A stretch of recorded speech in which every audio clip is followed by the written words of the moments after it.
খুলনা বাগেরহাট থেকে। দর্শক আসসালামু আলাইকুম, জীবন গল্প চ্যানেলে আপনাদের সবাইকে স্বাগতম। দেশ ও প্রবাস থেকে যারা এই মুহূর্তে আমাদের ভিডিওটি দেখছেন, ভিডিওটি স্কিপ করবেন না। খুব অসহায় একটা বোনকে নিয়ে আমরা ক্যামেরার সামনে হাজির হয়েছি। তো আমরা সরাসরি আপুর কাছে চলে যাব। আপু আসসালামু আলাইকুম।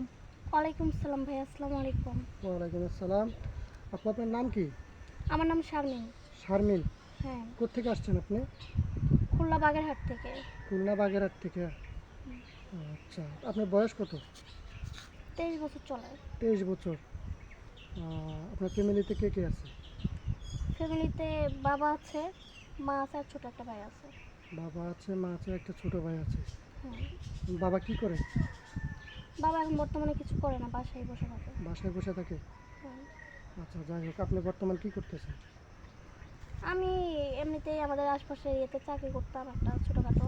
তো এখন বর্তমানে ওটার মাস গেলে 4,000 টাকা বেতন, তো আর ওদের আমার সংসার চলতো না দেখে ছেড়ে দিচ্ছি।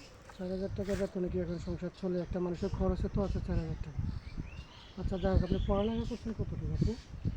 8 পর্যন্ত পড়ছি। ক্লাস 8 পর্যন্ত করছেন। হুম। আচ্ছা, তো আজকে আমাদের এখানে আসছেন কি জন্য?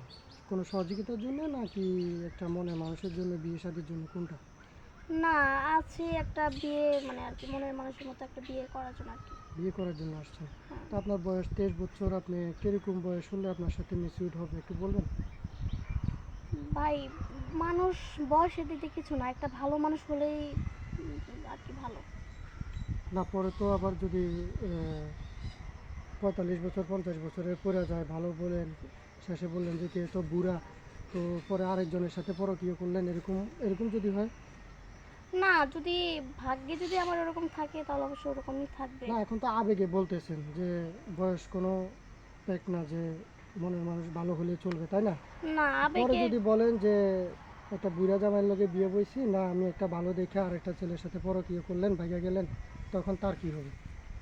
না, এটা আবেগের ইয়েতে বলতেছি না, যেটা সত্য আর কি সেটাই বলতেছি। কারণ ভাই আমাদের আর কি ফ্যামিলিতে অনেক সমস্যা। অনেক সমস্যা।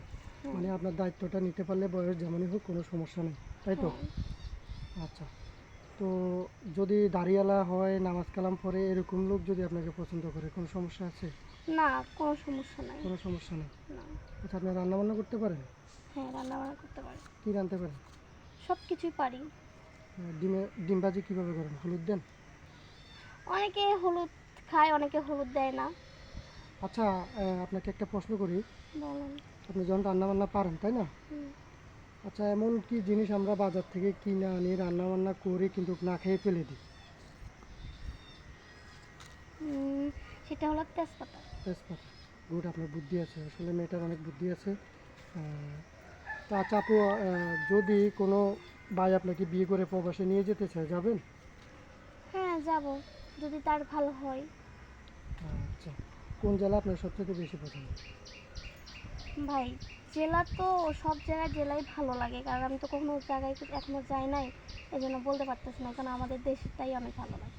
উম, আমাদের দেশের ভিতরেই তো বাংলাদেশ মানে তো খুলনা, পুরাটাই, এখন তাই আমার না? খুলনাই ভালো লাগে, কারণ আমি খুলনায় খুলনা ভালো ছাড়া লাগে। কোনো জায়গায় যাই নাই। এখন যদি খুলনার কোনো ছেলে আপনাকে প্রস্তাব দিয়ে, বিয়ে করবেন?